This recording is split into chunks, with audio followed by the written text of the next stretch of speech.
त्रेतायुग में राम और रावण युद्ध के बाद जब प्रभु श्री राम अयोध्या लौट आए तो उन्होंने अश्वमेध यज्ञ का वीडियो अच्छी लगी तो पूरा जरूर देखे आयोजन कराया। यज्ञ करने के बाद अश्व को स्वतंत्र विचरण करने के लिए छोड़ दिया जाता था, जिसके पीछे यज्ञकर्ता राजा की सेना होती थी। जब यह अश्व दिग्विजय यात्रा पर जाता था तो स्थानीय लोग इसके पुनरागमन की प्रतीक्षा करते थे। इस अश्व के चुराने या इसे रोकने वाले नरेश से युद्ध होता था।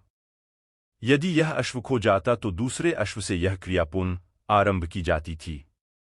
जिस तरह एक बार लव और कुश ने अश्वमेध के अश्व को रोककर श्रीराम को चुनौती थी और तब हनुमानजी को युद्ध के लिए भेजा था। लव और कुश से युद्ध के दौरान हनुमानजी समझ गए कि वे कौन हैं, तो उन्होंने खुद को लव और कुश के हाथों बंदी बनवा लिया था। तब बाद में लक्ष्मण आदि युद्ध करने गए और परास्त हो गए तो अंत में श्रीराम आए थे।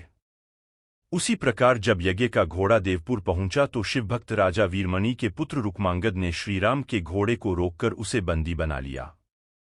अब देवपुर और अयोध्या की सेना में युद्ध तो होना ही था।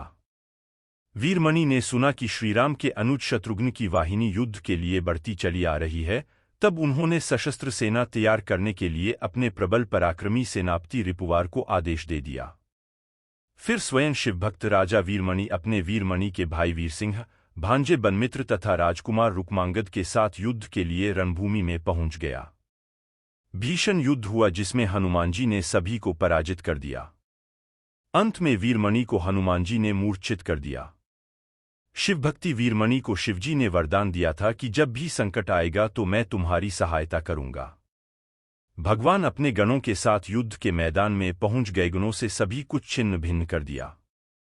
वीरभद्र ने शत्रुघ्न के पुत्र पुष्कल का सिर काट दिया और शिवजी ने शत्रुघ्न को घायल कर दिया। हनुमानजी ने दोनों को रथ में रखा और सुरक्षित किया। फिर हनुमानजी सेना का मनोबल बढ़ाते हुए गर्जना करके आगे बढ़े और शिवजी के सामने जाकर खड़े हो गए। फिर दोनों में भयंकर और प्रलयंकारी युद्ध हुआ। चूंकि हनुमानजी रुद्रावतार थे और उन्हें सभी देवी देवताओं ने वरदान दे रखा था कि कोई अस्त्र शस्त्र से तुम बंध नहीं सकते हो और ना ही पराजित हो सकते हो, इस कारण भगवान शंकर और हनुमानजी में प्रलयंकारी युद्ध हुआ।